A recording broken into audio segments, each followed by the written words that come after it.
Alright, welcome back. Stan's back from holidays. He's looking really tip-top, shall we say. Stan's actually the reason why I want to talk to you today.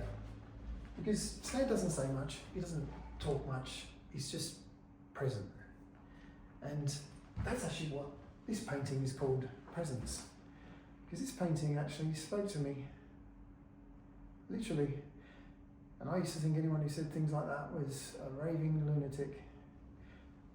I used to think they were just artists who had put blobs of paint like that maybe a kindergarten student could have done, thrown it onto a canvas, and then they use some sort of intellectual foreplay with some words, put some words around it to make it sound really, really sophisticated and expensive.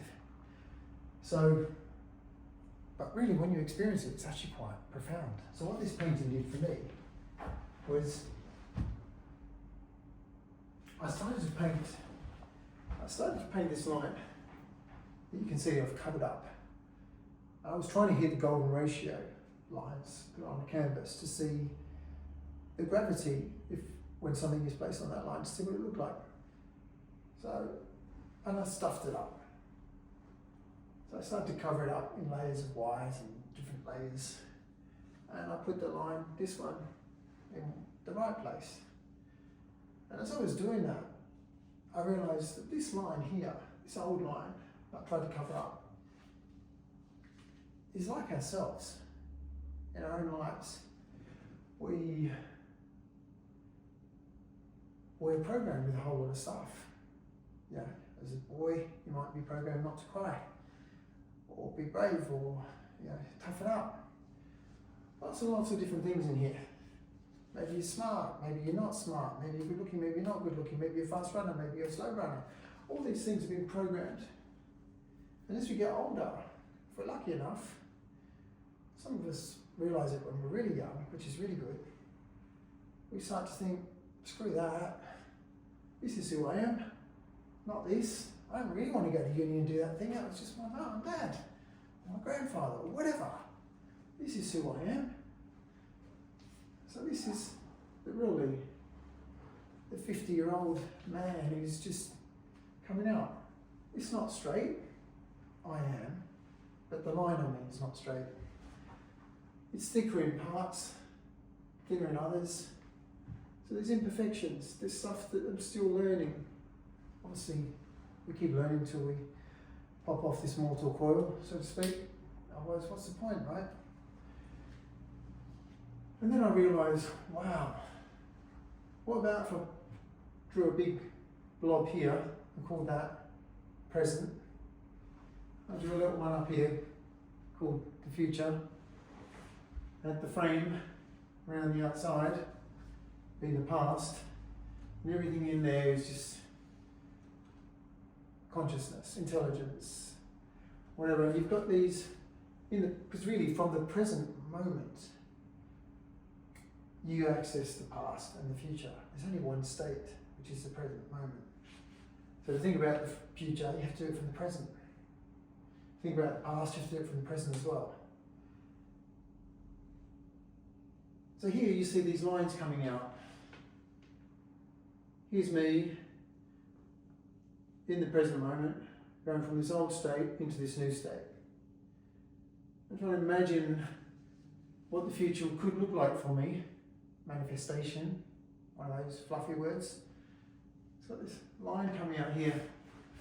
You've got this little bit of gold sparkling bit here, which is the singularity, which is where your present conscious thought in the present moment goes out. You feel, you see something viscerally with all your senses, what something could look like, what you could look like in the future, whatever that may be. You're visualizing. That's kind of the concept behind this. I wrote a little poem on the back. Still needs another layer just to tone it down a little bit. But this is so powerful for me that I actually put in my book, ManOS, which is about to go to press. And that's an operating system for modern masked men.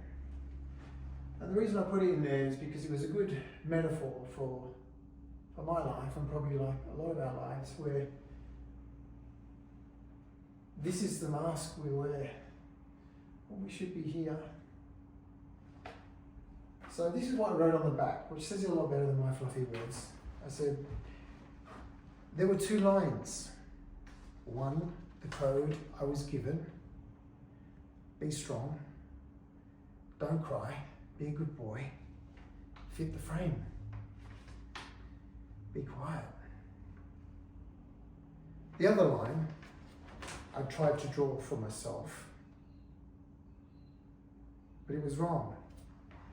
And eventually I covered it up.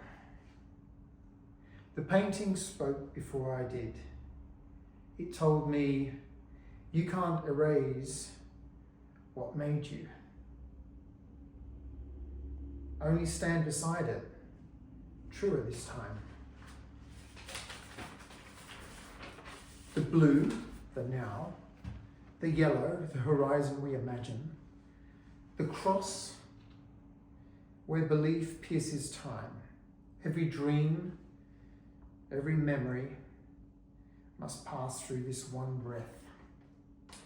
Binary marks whisper under the surface. The old program still running, but rewritten line by line by presence itself. I am the black line, still imperfect, still becoming, but visible. And that is enough. From now on, then, this channel will explore both the art and the architecture. The visual and the visceral, because they act the same presence. Thank you for your time.